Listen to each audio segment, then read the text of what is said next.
Hola, hola, muy buenos días. Les saluda Kelly Alvear aquí en su informativo nacional. Hoy, miércoles 4 de junio de 2025, estamos conectándonos a través del canal de la Unión Nacional de Periodistas, Núcleo del Guayas, por UNPGTV en Facebook. Como siempre, agradecemos al licenciado Richard Sellán Bajaña, presidente de la UNP Guayas y director de esta programación, y a los medios de comunicación digital que comparten nuestro informativo nacional a través de sus plataformas y redes sociales, como son Radio Guayas en CTV, Radio Sensación Digital, Radio Discorama en Italia, Radio La Voz de Daule, Esto Pensamos y Postdata TV. Muchas gracias por el apoyo diario. Agradecemos también a los seguidores de UNPG TV. Gracias por siempre darle like, comentar y compartir nuestras transmisiones. Bien, vamos a comenzar con la lectura de las noticias más recientes. Hemos recopilado la información de los distintos medios de comunicación a nivel local, nacional e internacional. Bien, vamos con la primera noticia y nos dice Ecuavisa.com que Ecuador necesita 430 megawatts de energía para evitar apagones este 2025. El país requiere incorporar de manera urgente 430 megavatios de energía para afrontar la época seca a partir de septiembre. Veamos este reporte de Ecuavisa. El estiaje de 2025 ha empezado a generar inquietud, más cuando, según SENACE, el país requerirá urgentemente incorporar 430 megavatios de energía para mantener reservas del 10% y soportar la época seca a partir de septiembre. El temor a los apagones ronda en el gobierno, que busca evitar el escenario del 2024.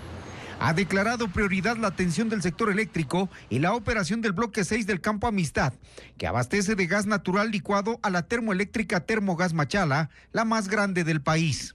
Los 5 pozos del Campo Amistad producen 21 millones de pies cúbicos diarios y aunque no se establece montos, el Ministerio de Energía pide al Ministerio de Finanzas recursos para reacondicionarlos y doblar la capacidad máxima hasta 42 millones de pies cúbicos. Para el consultor energético Jorge Luis Hidalgo, fortalecer el Campo Amistad es diversificar y usar las fuentes de energía, un paso importante para evitar la crisis y las pérdidas como las del año pasado. Tanto Petroecuador como SELEC deben garantizar el abastecimiento de gas natural. El ministro de Energía, Guillermo Ferreira, autorizó incluso la importación de gas, pero el país no cuenta con la infraestructura para almacenamiento, regasificación y transporte. Hay un proyecto de 135 millones de dólares para que Petroecuador y SELEC construyan esa infraestructura, pero no hay avances, dice Marcela Reynoso, exgerente de Petroecuador. Las acciones urgentes son perforación y reacondicionamiento. Entonces, para lograr estas dos acciones emergentes se necesita agilizar el tema de la contratación de estos servicios.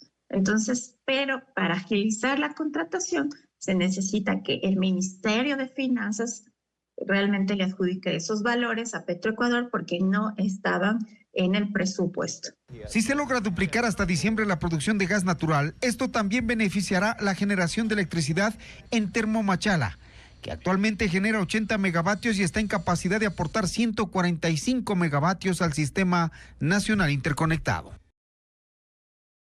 Bien, seguimos con las noticias más recientes aquí en el Informativo Nacional y noticias.yahoo.com nos dice que las clínicas privadas de Ecuador piden a Noboa pagar deuda y hacer sostenible el sistema de salud.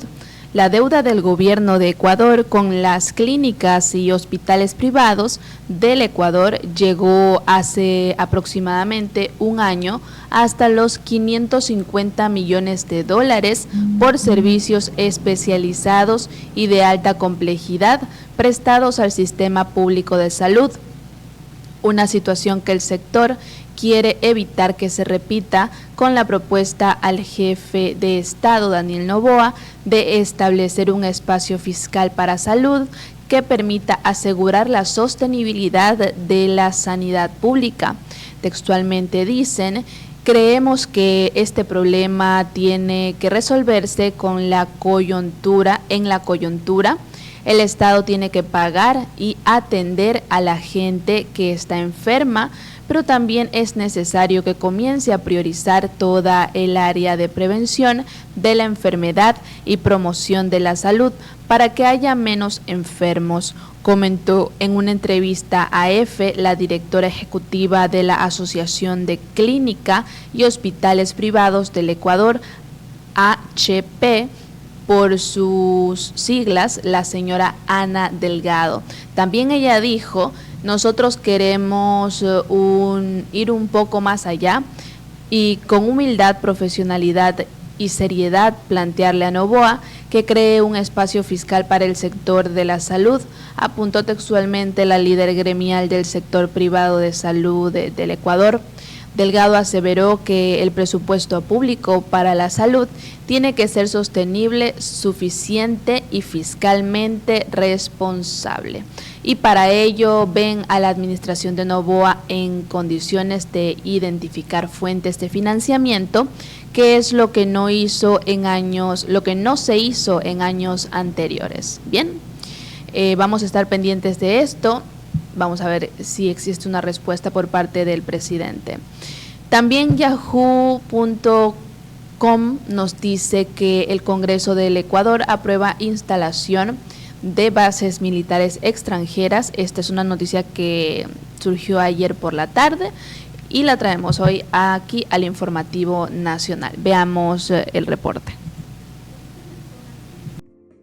El Congreso de Ecuador aprobó el martes una reforma constitucional para permitir el establecimiento de bases militares extranjeras en el país.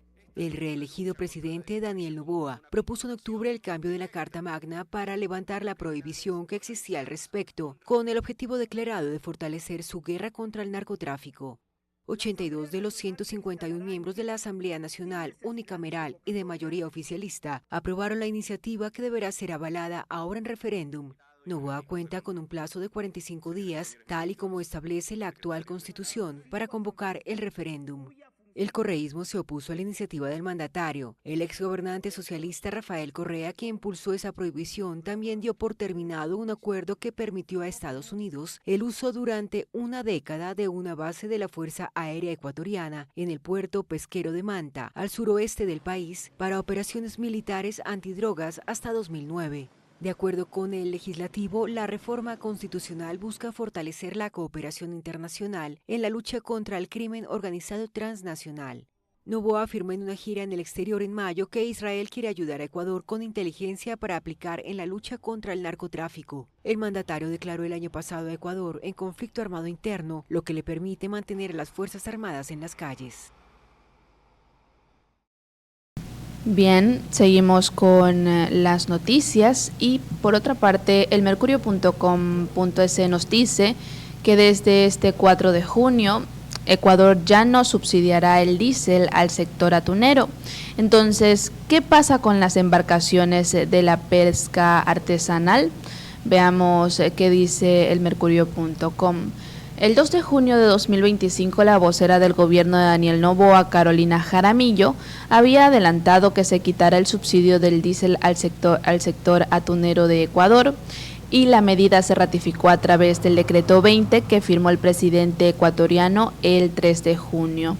En este decreto, Noboa reformó el reglamento codificado de regulación de precios de derivados de hidrocarburos a través de la sustitución del artículo 6 y de la sustitución de la disposición general 17ª. La vocera del gobierno de Noboa dijo que el sector atunero alcanzó los 1.641 millones de dólares en las exportaciones en el año 2024, por lo que su desempeño favorable le permite tener la capacidad de soportar el pago de la tarifa real del diésel. Jaramillo enfatizó que el subsidio continuará aplicándose para las embarcaciones de la pesca artesanal. Bien, aquí tenemos un video de este suceso. Vamos a verlo en pantalla. De esta mañana tiene que ver con los subsidios. El presidente Noboa ha sido muy claro en su visión respecto de los subsidios. Los subsidios tienen que ir a quienes más lo necesitan. haciendo que el Estado sea más eficiente y generando compensaciones para las empresas privadas que así lo requieran. Ahora se elimina el subsidio al diésel para el sector atunero. Esto no aplica para las embarcaciones de pesca artesanal. Me voy a permitir repetir esta última frase. Esta medida no aplica para las embarcaciones de pesca artesanal. ¿Qué quiere decir esto? Que se seguirá subsidiando el diésel para las embarcaciones de pesca artesanal en el sector atunero. El sector atunero es un verdadero orgullo para los ecuatorianos. En el 2024 sus exportaciones alcanzaron 1.641 millones de dólares. Esto significa alrededor de 564.997 toneladas, lo que es un incremento de un 21% respecto al promedio anual de la última década. Este desempeño favorable evidencia que la industria tiene la capacidad de soportar el precio de la tarifa real del diésel. De ahí la decisión del gobierno.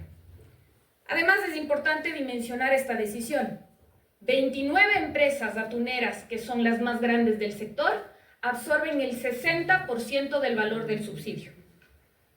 Cabe destacar que el subsidio al diésel destinado a este sector representó 42 millones en el año 2024. No obstante, si observamos el periodo acumulado entre el 22 y el 24, el monto asciende a 211 millones, lo que equivale a un promedio anual de 70 millones de dólares. Es importante, ahora que mencionaba las compensaciones, decir que el Banco del Pacífico extenderá líneas hasta por 42 millones con el respaldo y cobertura de la CFN, vía el Fondo Nacional de Garantía, para cubrir hasta el 75% del riesgo que tomaría el Banco del Pacífico con las empresas. La tasa de interés para este propósito será del 6% anual. Quisiera insistir en la visión económica del presidente y cómo con este anuncio se cumplen los tres pilares fundamentales. Los subsidios a quienes más lo necesitan, que en este caso son las embarcaciones de pesca artesanal, las compensaciones a las empresas para que puedan renovar la flota pesquera y obtener embarcaciones con motores más eficientes y volver mucho más eficiente al Estado. Finalmente, el quinto anuncio. Bien, esas son las declaraciones que tenemos. Vamos a estar pendientes de las repercusiones de esta noticia. Seguimos con Ecovisa.com, que nos dice que el número de niños y niñas ha disminuido en Ecuador según cifras del INEC. Veamos este reporte. El Código de la Niñez y Adolescencia en Ecuador define como niños y niñas a los menores de 12 años. Con eso en mente, en el país suman 3.3 millones, que representan el 19.75% de la población. El número de niños es ligeramente mayor, 1.7 millones, frente a 1.6 millones de niñas. Guayas con 876.000 y Pichincha con 514.000 son las provincias con más presencia de menores, mientras en Galápagos habitan apenas 5.300, el 0.16% de los habitantes. Según el INEC, la mayoría, 2 millones, viven con mascotas con de los habitantes. Según el INEC, la mayoría, 2 millones, viven con mascotas como perros o gatos. Pero el número de niños y niñas en Ecuador ha disminuido en los últimos 15 años. Según el INEC, en el 2000 se registraron 322.000 nacimientos. En el 2010 subió a 334.000. Pero según el censo de 2022, ese año bajó a 250.000 y se proyecta que en 2050 bajará aún más a 230.000 nacimientos. En cuanto a educación, 93% del grupo entre 5 y 11 años asiste a clases. El 7% restante representa a 179.000 niños y niñas que no estudian, según el INEC, principalmente por la falta de recursos económicos. Bien. Seguimos con la información. Y también el comercio.com nos dice que hubo una explosión en la bahía de Guayaquil, que deja locales y viviendas afectados. Los causantes de las explosiones dejaron panfletos con amenazas en la bahía de Guayaquil. Aquí estamos viendo una imagen que fue difundida en redes sociales. La noche del martes 3 de junio, una explosión conmocionó a los comerciantes y moradores de la bahía de Guayaquil en las calles Ayacucho y Eloy Alfaro en el centro sur de la ciudad. Los estallidos afectaron al menos a 5 locales comerciales de la bahía de Guayaquil la noche del 3 de junio. Según los testigos, un hombre se bajó de una moto y dejó el artefacto explosivo alrededor de las 22:30. La explosión afectó a los locales, así como la estructura general, que incluye lámparas, puertas y más. En videos compartidos en redes sociales se constata el daño en las estructuras de los locales, como en las puertas tipo Lamford, techos y vitrinas. Además, un video captó el momento exacto de la explosión, luego de la cual se ve a personas caminando aparentemente tranquilas. Otros videos muestran los escombros en la zona del ataque, con escombros y la mercadería destruida en el piso de la bahía. Además, resultaron afectadas viviendas, edificios y oficinas aledañas a la bahía. Luego de que se registrara el hecho violento, la policía llegó al lugar para realizar investigaciones que permitan dar con los autores y las motivaciones. Así, en el sitio hallaron restos de panfletos con amenazas extorsivas para los propietarios de los locales comerciales. No se conoce si estos fueron dejados antes o después del ataque. Los comerciantes comentaron que son víctimas de extorsiones por parte de vacunadores que amenazan con atenerse a las consecuencias si no colaboran. Guayaquil se ha visto afectada por la ola de violencia en medio del conflicto armado interno declarado por la presidencia, por el presidente Daniel Noboa. Aquí tenemos un video que fue subido a la red social X.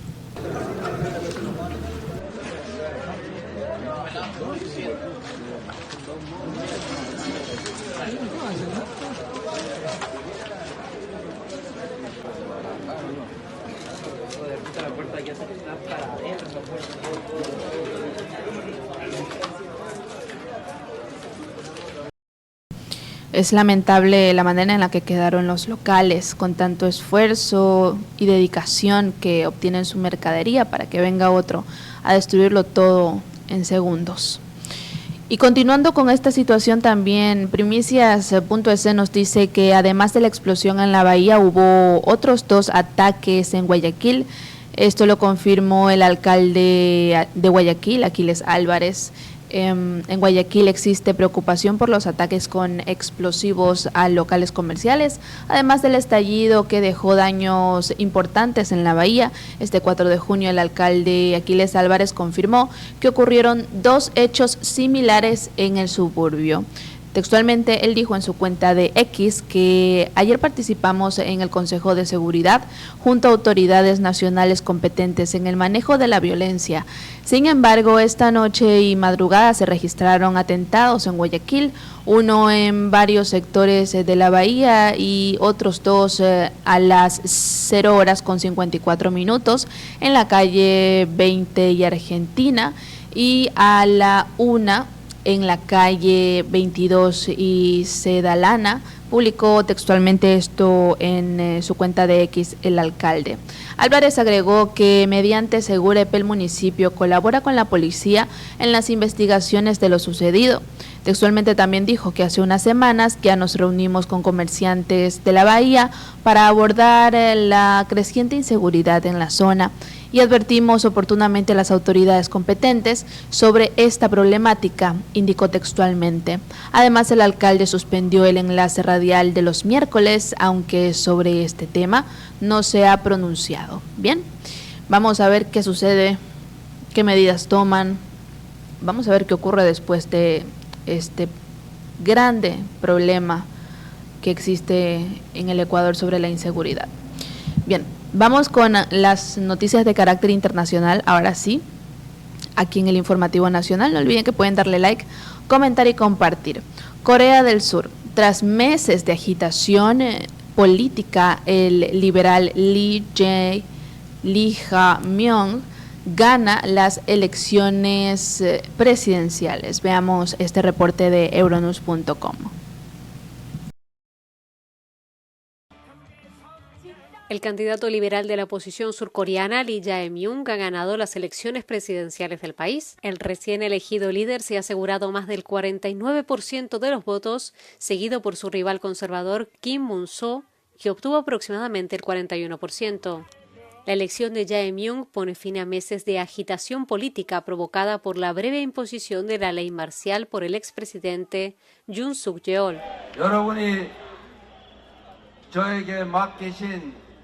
첫 번째 사명, 내란을 확실히 극복하고 다시는 국민이 맡긴 총칼로 국민을 겁박하는 군사 쿠데타는 없게 하는. Dirigiéndose a sus partidarios poco después de que los sondeos a pie de urna pronosticaran su victoria, Jae-myung dijo que su primer objetivo es reunificar la nación. 정치가 이해관계 때문에 다투더라도 정치가 편을 가를지라도 국민은 편을 가를 필요가 없습니다. 국민은 이 나라의 주인이고 정치는 국민들의 삶을 대신 책임지는 일꾼들입니다. 일꾼들이 편을 갈라 싸우는 건 피할 수 없더라도 우리 대한민국 국민들이 편을 갈라 증오하고 혐오할 필요는 없지 않습니까? El resultado no sorprendió a los conservadores, que han sufrido un duro golpe de popularidad con la debacle de la ley marcial de Suk-yeol. Horas antes de que se anunciara formalmente la victoria liberal, Moon-so reconoció la derrota en un discurso ante sus partidarios. 국민의 선택을 겸허하게 받아들이겠습니다. 당선되신 이재명 후보님 축하드립니다. Lee Jae-myung, de 60 años, hereda un difícil trabajo por delante. El nuevo líder no solo tendrá que abordar divisiones internas profundamente arraigadas, sino también una difícil política exterior. Los retos más acuciantes son los aranceles del estadounidense Donald Trump, así como el rápido avance del programa nuclear de Corea del Norte. Bien, seguimos con la información de carácter internacional aquí en el Informativo Nacional. Y Elon Musk califica de abominación repugnante, textualmente, la ley fiscal del señor Donald Trump. Veamos este reporte también de Euronews.com. En Estados Unidos, Elon Musk, dueño de un imperio tecnológico y ahora ya fuera de la administración Trump, arremete contra el proyecto de ley del presidente Donald Trump de exenciones fiscales y recortes de gastos, tachándolo de abominación repugnante. En su red social X, Musk ha lanzado críticas contra dicha ley días después de despedirse de la administración Trump en el despacho Oval. El proyecto de ley, que actualmente se debate en el Senado, amplía los recortes fiscales de Trump de 2017 e incluye nuevos gastos para la seguridad fronteriza y el ejército. Para compensar los costes se prevén recortes en programas de salud como Medicaid, en programas de ayuda de alimentos y en créditos fiscales a la energía verde. La legislación reduciría los subsidios que benefician a la compañía Tesla de Musk, recortando la financiación para vehículos eléctricos. Todo un giro para el magnate, que gastó $250 millones en apoyar la campaña de Trump el pasado año. Continuamos con la información internacional y en exclusiva de Euronews, Israel participará en una reunión de alto nivel en Bruselas pese al enfriamiento de las relaciones con la Unión Europea. Los 27 ministros de Asuntos Exteriores de la UE tienen previsto reunirse con sus homólogos mediterráneos de 10 países no europeos, incluyendo representantes de Israel, aunque la participación del ministro de Asuntos Exteriores israelí Gideon Sa'ar aún está por confirmar.